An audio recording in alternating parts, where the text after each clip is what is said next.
Всем здрасте, с вами Кьюст. И сегодня первая серия шпионства за моей сестрой. Погнали, и она об этом не знает. Привет, Мишель. Да сегодня мы ничего не будем снимать. Хорошо.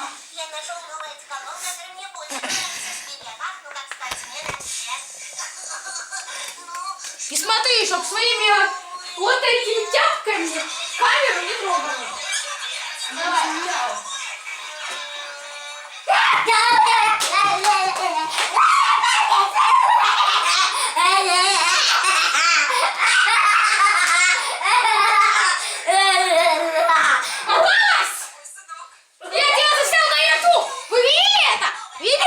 Я знаю, что вы это видели. Эй, ты, кабанчик! Всем ставьте лайк, подписывайтесь на канал. И когда будет это много подписчиков, выйдет новое видео. Всем гудбай!